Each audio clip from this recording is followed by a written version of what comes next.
Projektą iš dalies finansuoja Medijų rėmimo fondas.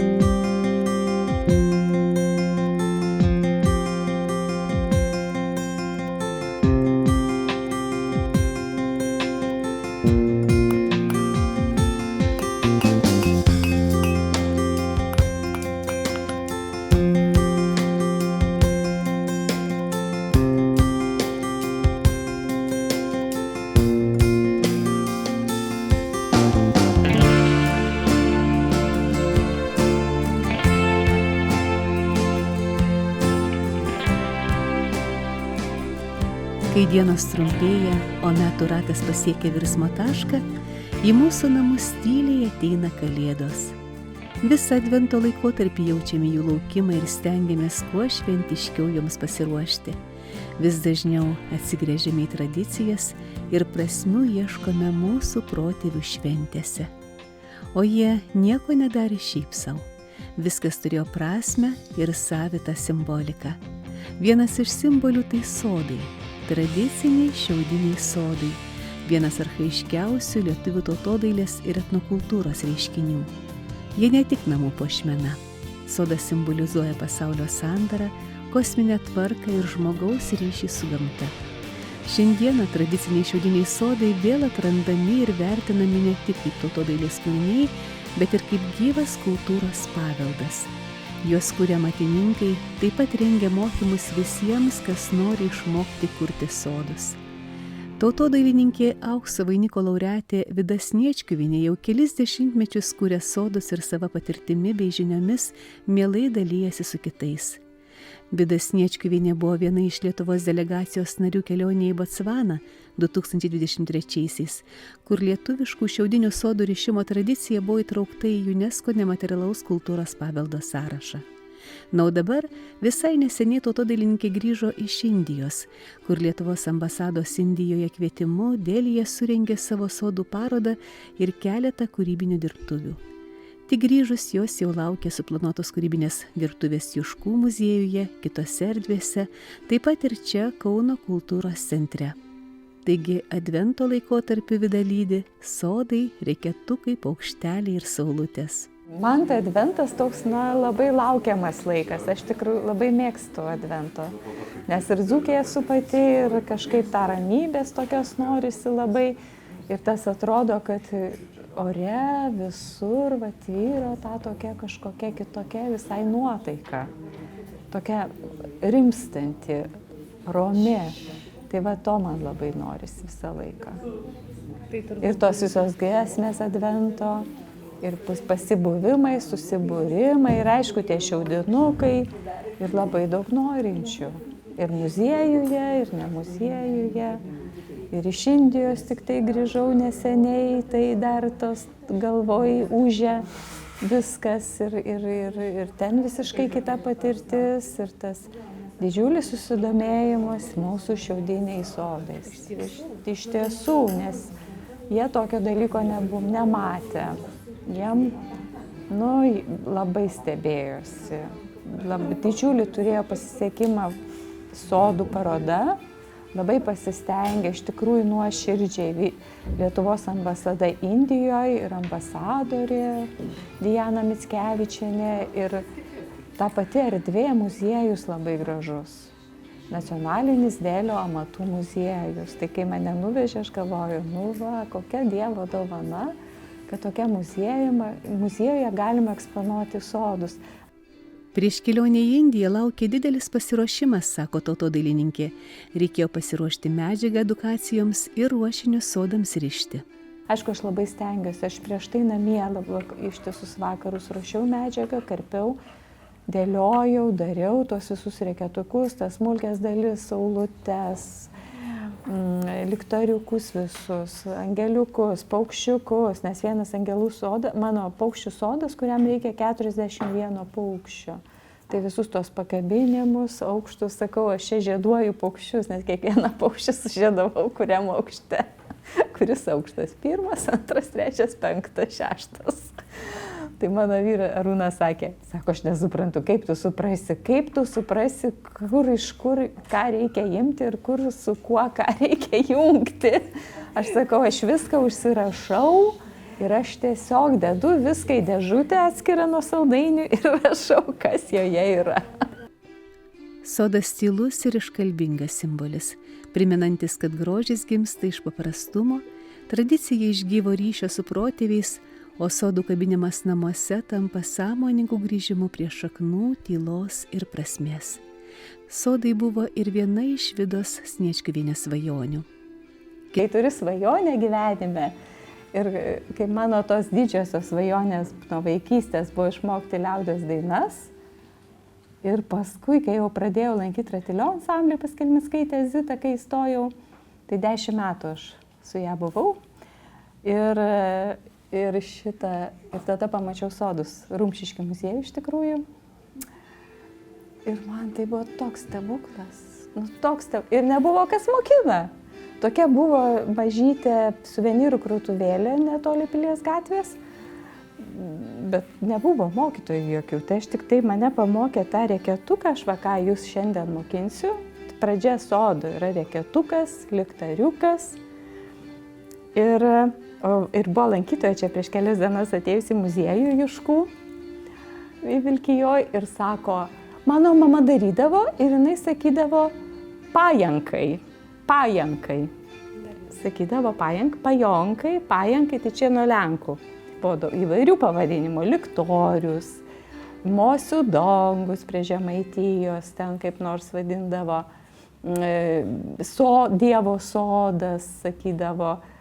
Tai įvairiai žiemos sodais, pavyzdžiui, net vadindavo. Tai skirtingi, taip, tai skirtingi tie pavadinimai, bet dažniausiai minimas sodas, kaip kad rojaus sodas, Dievo sodas, rojus, ypatinga vieta, kur labai gražu, kur saugu, kur žmogus gal susapnuoja tą rojaus sodų, nori keliauti kada nors į tą rojų, į tą Dievo karalystę, kur saugu, ir tą rojų sodą, tokį harmoniją, tą tokią ramybę nori atsinešti į savo namus. Ir jisai pradėjo galbūt tada kurti sodus tokius. Ir tikėdavo, kad sodai saugo mus visus, ir šeimą, ir visus, ir namus. Ir aš tikiu, kad sodai tikrai saugo. Seniau dažnuose namuose rasdavosi šiaudiniai sodai ir kalėdiniai papuošimai, ne vien dėl grožio, bet kaip pasaulio tvarkos ženklai. Sodai dažnai puošiami papildomais elementais, mažais paukšteliais, saulutėmis, žvaigždėmis, džiovintais augalais ar spalvoto popieriaus karpiniais. Kiekvienas papuošimas turi savo prasmę. Paukščiai simbolizuoja sielą ir ryšį su anapusiniu pasauliu, saulė gyvybę ir šviesą, o žvaigždės kosminę tvarką. Sudarydavo daug girliandų. Ir darydavo daug ir iš šiaudų, ir kokią guoną įsiūdavo. Ir tada kabindavo taip per visą kambarį. Ir daug būdavo jūsų girliandų. Patikdavo labai žmonėm. Ir su popieriukais dar popieriukų pridėdavo. Spalvotų. Aišku, labai ten Lenkam patinka visą tai. Gal geriau vienodo pločio? Ne, nesvarbu visiškai. Ir sodus irgi rišdavo, ir kalėdom, ir Velykom, ir vestuvėms, ir krikštynom visą laiką. Velykom ten viena tokia moteriškė sako, aš tai daržiniai pasislėpiau, pasidariau, kai niekas nematė, net 3 sodus, kad būtų labai šviesu Velykų rytą, ir tada papuošiau namus. Kad jau visai šeimai būtų stebuklas. Ir eglutę paskui puošdavo, aišku. Ir kabindavo tas saulės per kalėdas kabindavo. Ir būdavo 12 tų spinduliukų, kaip kiekvienas mėnuo. Saulutėj. Ir sakė, kad ir Sibirė netgi irgi veždavo, darydavo Sibirė tas saulutės. Tai ta tradicija su šiaudais darbo yra labai sena ir svarbi. Ir dainuose giminė. Ir su varpelėmis puošdavo. Paskui popieriukai atsiranda, su karoliukais. Moteriškės, jeigu siuvėja būdavo, tai papuošdavo sodą, kad nepasimestų sagomis. Daug sagų į sodą įsiūdavo. Ir kai reikia kokios sagos, nusikerpa, tai nepameta sagų. Sode matosi sagos, kabo. Tai įvairūs. Ir visokios žvaigždutės, ir skirtingos tos žvaigždutės būdavo, darydavo, ir karpiniais puošdavo, ir tais pačiais karpytais angeliukais. Visai puošdavo. Saldainiukais, saldainių popieriukais, nes pačių saldainiukų jau nelikdavo, vaikai, kaip mes vaikystėje irgi suvalgydavome. Ramybė turėdavo būti labai ramu, kai darydavo sodą, netriukšmauti liepdavo vaikam, nesakydavo, vaikai tylėkit. Sodo dvasia nusileidžia į sodą, kai kūriamas sodas, tai turi būti ramybė šventa. Ypatingai svarbus sodai kuriami vestuvėms, krikštynoms ir kalėdoms, virsmo laikotarpiams, kai reikia apsaugos, palaimos ir naujos pradžios. Sodų gamyba dažnai yra kolektyvinė veikla, ypatingai per Adventą. Prie jos jungiasi vaikai, kiti šeimos nariai ar kaimo moterys. Tai yra bendrystė visų. Labai dažnai močiutės darydavo su anūkais, kaip ir man ir pasakoja. Močiutė susisodindavo anūkus ir pridarydavo tų reketukų ir kabindavo ant eglutės. Kažkaip toks labai gražus santykis tarpusavį, bendro darbo. Ir tos tradicijos tęsimas, nes atsimena. Atsimena, ką darė vaikystėje, bet kaip darė, nebeatsimena. Bet ką darė, kad buvo, atsimena ir kad puošdavo. Šiandieną tradiciniai šiaudiniai sodai vėl atrandami. Jie kuriami ne tik laikantis senųjų formų, bet ir ieškančių laikinių interpretacijų, tačiau išlaikant pagrindinę prasmę – harmoniją, pusiausvyrą ir pagarbą gamtai. Sodų galime rasti ne tik Lietuvoje, bet ir Latvijoje. Puzuras, sakydavo Latvijai, pas juos puzurs, sodas. Jie daro kitokius truputį. Ir aš mokiau Latvių audėją daryti sodus ir dabar daro didelius labai tokią ausmą. Bet vis tiek jie iš mūsų, nes Rygos kupčiai atvažiuos, reiks mums sodas jiem parduoti. Mūsų sodai labai brungus, mūsų sode matos dungus. Ir šaltinis teka, ir obuoliukai sirpsta, drimba, ir paukščiai aplink sodą čiulba, ir vidur sodo dievas, sagradnykas, sergėtojas, viskas jame yra. Ir saulė, ir mėnuo. Taip dainose. Tai reiškia, jie yra labai seniai, labai sena tradicija, jeigu dainose išlikę minimi sodai, juos reikėdavo išsipirkti. Tai reiškia, labai seniai juos darydavo. Ir iš mūsų tie sodai paskui pasklido, ne iš kitur mes pasėmėmo iš mūsų. Tai aš ir sakau, mes negalime jau sodų, tai aš niekada neduosiu, niekam neatiduosiu. Iš mūsų.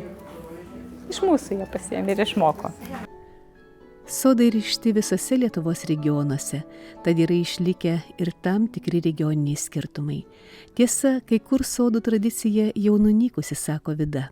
Aukštaitija ir Dzūkija dažniausiai, bet buvo ir Suvalkijoje, ir Žemaitijoje, negali pasakyti, kad nebuvo. Buvo, darydavo. Gal paskui pamiršo, nunyko, kabindavo eglutę žemyn galvą per vestuves. Žemaičiai. Yra skirtumų, yra. Pavyzdžiui, Biržų krašto jiems labai patie darydavo bačkiniai, tokie palūs. Taip paskui uždraudė tos bačkinius, nes priminė bačką girtoklystė, alų. Tai tada buvo uždrausti vienu metu tie bačkiniai sodai, bet dabar jau jie vėl atsikūrė labai. Šiaudinis sodas simbolizuoja visatos sandarą, pasaulio tvarką ir darną, kurioje žmogus yra neatsiejama dalis. Pasaulis visas, sodas yra visas pasaulio modelis, viskas jame yra. Ir dangus, ir žemė, ir požemis, ir mes, ir visas tas kosmosas, kuris yra virš mūsų, yra sode. Viskas. Šiaudinis sodas yra gyvas objektas. Jis sukasi nuo menkiausio oro judesio, tarsi primindamas nuolatinį gyvenimo virsmą. Tikėta, kad besisukantis sodas neša namams ramybę, saugo nuo blogio ir padeda palaikyti pusiausvyrą. Ypač svarbus sodai buvo Kalėdų laikotarpiu, kai pagal senąjį tikėjimą atsiverdavo riba tarp senųjų ir naujųjų metų, tarp šio ir anapusinio pasaulio, kur gyvename mes ir kur gyvena angelai.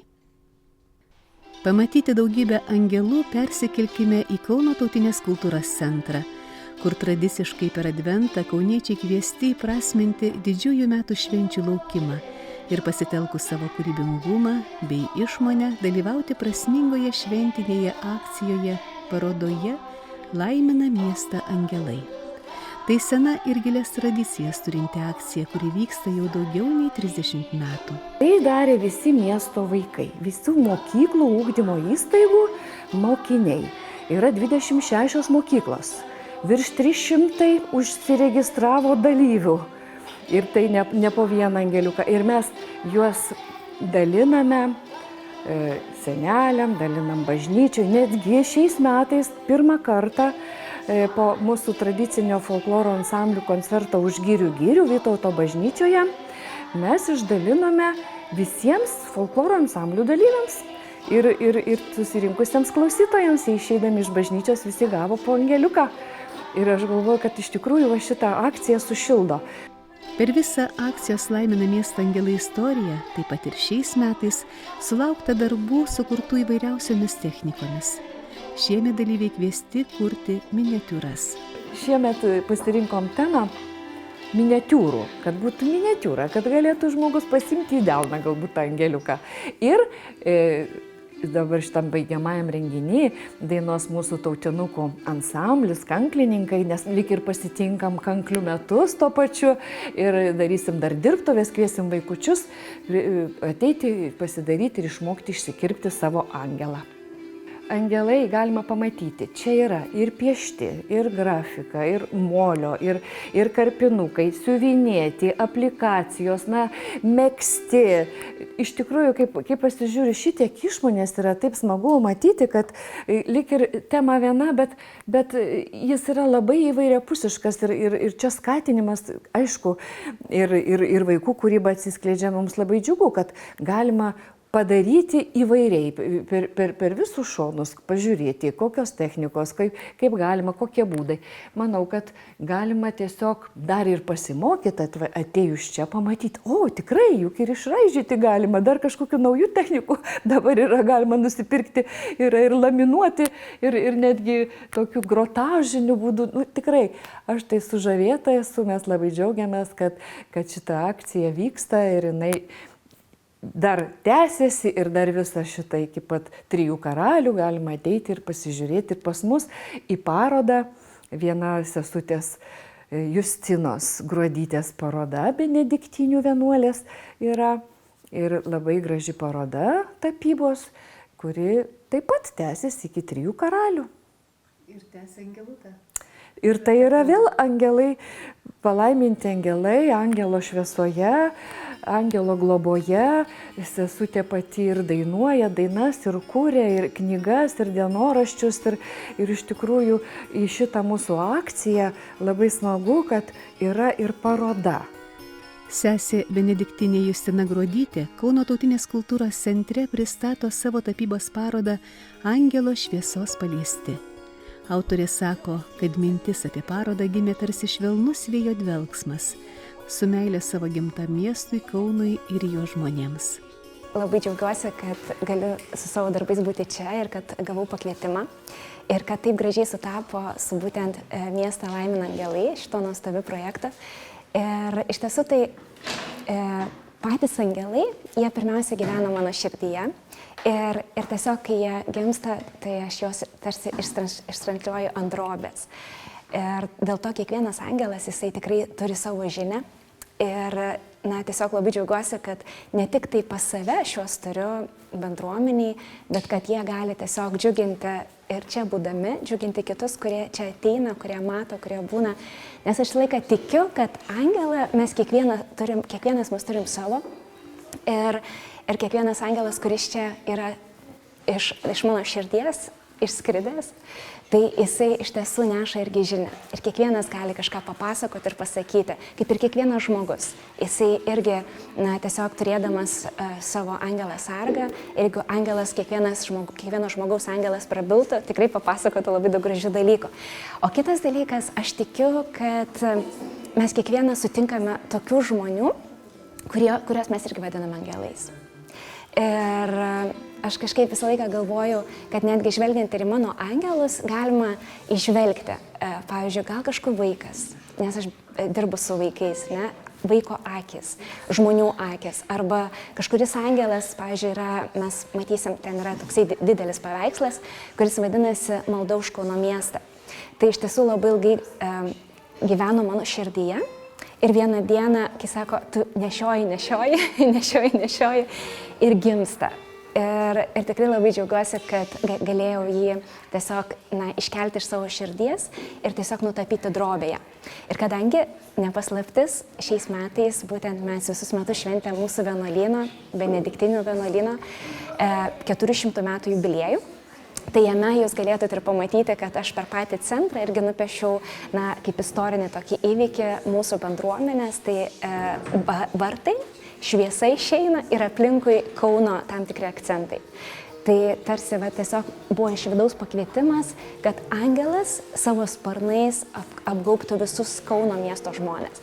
Tai čia apie vieną paveikslą bandžiau pristatyti, kuris tikrai buvo labai labai nešiotas širdį. Ne tik šis. Visi sesės Justinos tapyti angelai prieš apsigyvendami drobėje pirmiausiai išnešiojami jo širdyje. Iš tiesų tai dažniausiai išnešioju širdį. Ir vieną dieną tiesiog tu pajunti, pavyzdžiui, būna vakaras ir kada tu pasiemi teptuką ir tu jauti, kad šiandien aš noriu nutapyti angelą. Ir tada pradedu ir aš kartais net nežinau, koks jisai bus. Arba tiesiog būna tokios gražios man pačiai patirtis. Pavyzdžiui, čia šalia galima matyti, kur žvelgiantis angelas vienas ir kitas. Tai tiesiog tu pradedi tapyti ir tu matai, žiūri tave. Ir aš žiūriu jį ir sakau, labas. Tas žvilgsnis susitinka. Ir netgi būna tokių, pati patiriu patirčių, būna žmonės, man sako, sesė Justina, nutapykit man angelą, man labai reikia. Bet jūs pagalvokit, kažkuris, gal tokį angelą, kuris pajausite. Ir nesenai buvo tapytas angelas ir aš jį tapiau. Ir aš žiūriu, jisai tokį charakterį gerą turi. Ir aš žiūriu tą angelą ir galvoju, tu toks kažkoks labai ypatingas. Ir įsivaizduoju, kad aš susitinku su tą moterim, aš jas nebuvau mačiusi, jinai man tiesiog parašė per mano Facebooko paskyrą, paprašė, kad angelą nutapyčiau. Ir įsivaizduoju, kad aš susitinku su to žmogum ir jinai sako, čia mano angelas. Sako, tiesiog jis atitinka mane. Ir aš žiūriu tą moterį ir tikrai jos akis. Tai kartais tiesiog Dievas mums duoda pajausti širdį. Ir tiesiog labai džiaugiuosi, kad aš dabar turiu tą dovaną ir galiu dalintis ir tiesiog tai gali nugulti drobėje ir džiuginti kitus. Kaip kiekvienas žmogus, taip ir kiekvienas sesės Justinos angelas turi savą istoriją. Čia yra tik dalelė, nes iš tiesų nemažai angelų yra, kurie išskridę į žmonių namus ir gyvena žmonių namuose.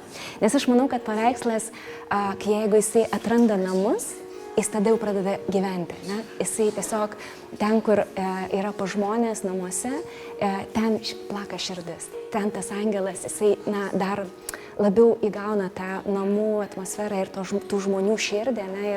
Ir manau, kad tada abipusis toks būna apsikeitimas ir gera per tai irgi liudyti ir būti kartu su žmonėmis. Paroda Angelų tema Advento laike pasitinkant Kalėdas išties džiugina. Kiekvienas paveikslas tarsi pakylėja ir širdį pripildo šviesos. Taip, mes dabar esame tikrai tam nuostabiam laikotarpyje, Advento laikotarpyje ir keliaujam į Kalėdas. Šitas laikas man yra ypatingas. Man iš tiesų labai patinka būtent keliauti į Kalėdas ir iš tiesų laukti. Laukimas, aš kažkaip šiais metais labai savo tokį išsikėliau mintį, kad mes tikrai visą laiką kažko laukiame. Ir dėl to tas Advento laikas, kada mus pakviečia vėl iš naujo dar labiau laukti, dar labiau ruoštis, kažką gražaus ir gero nuveikti, tai tiesiog ir paskui švęsti tas Kalėdas, ne, kada Dievas ateina į žemę, tampa mažu vaikeliu ir priartėja prie žmogaus. Tai aišku, dažniausiai man per šitą laikotarpį irgi gimsta paveikslai, ne tik angelai, bet ir mergelė Marija. Ir ne vieną paveikslą esu nutapius, kada Marija laukiasi, kada Marija laiko kūdikį. Ir tai irgi sutampa su mano gyvenimu, nes irgi savo gyvenime visokių patirčių turėjusi, kas liečia mano mamą, tai man kažkaip atspindi mergelė Marija, mamos gyvenimas, kitų mamų gyvenimai. Ir labai gera, kad gali pati keliauti, kitus kviesti tą šviesą ir tiesiog dar tuo pačiu palikti drobėje tos atspindžius. Autorės darbai išsiskiria ne tik tematika, bet ir šiluma bei spalvingumu. Pastebėsite, kad tikrai labai daug mėlynos spalvos ir tai yra dangaus spalva. Ir kažkaip aš labai myliu dangų ir būna kartais einu ir aš tiesiog sustoju, žvelgiu į debesis, stebiu dangų, fotografuoju. Ir aišku, natūralu, kad tai, kas tau brangu, atsispindi paveiksluose. Ir aišku, tuo pačiu tai mano tėvelio, kuris amžinybėje dovanota tokia kaip dovana, nes jis man per mėlyną spalvą tiesiog irgi duoda ženklus, kad jis yra su manim. Tai dėl to irgi labai galbūt irgi atliepia iš širdies, tai ir atsispindi mano paveiksluose. Bet ne tik mėlyna. Pastebėsit, kad daug pastelinių spalvų ir daug šviesos. Iš tiesų, tai aš manau, ir dar viena labai svarbi detalė, kai tapau paveikslus, ypatingai angelus, aš tuo metu meldžiuosi. Tiesiog giedu ir aš manau, dėl to ir yra, kai žmonės man sako, aš žiūriu į paveikslą, bet matau ne tik tai, kas yra spalvomis ištransliuota, bet kažkas daugiau. Tai aš manau, kad ir jaučia tai, kad ten gyvena mano širdis ir tuo pačiu malda už žmonės. Gebėjimas tapyti tai Dievo dovana, sako sesė Justina, ir mano, jog šį gebėjimą paveldėjo iš savo tėvelio. Iš tiesų, tai aš gavau šitą dovaną prieš 4, maždaug taip metus. Pati praėjau labai sudėtingą gyvenimo etapą. Ir tiesiog, kai praėjau tą etapą, Dievas man davė 2 dovanas. Tai pradėjau rašyti ir pradėjau tapyti. Ir per tą laiką, tiesiog vis labiau tas skleidėsi ir toliau nebegaliu to nebedaryti. Nes tiesiog būna, jeigu kažkiek netapau, man vis tiek reikia sugrįžti prie to. Aš niekada negalvojau, kad aš kada nors tai darysiu.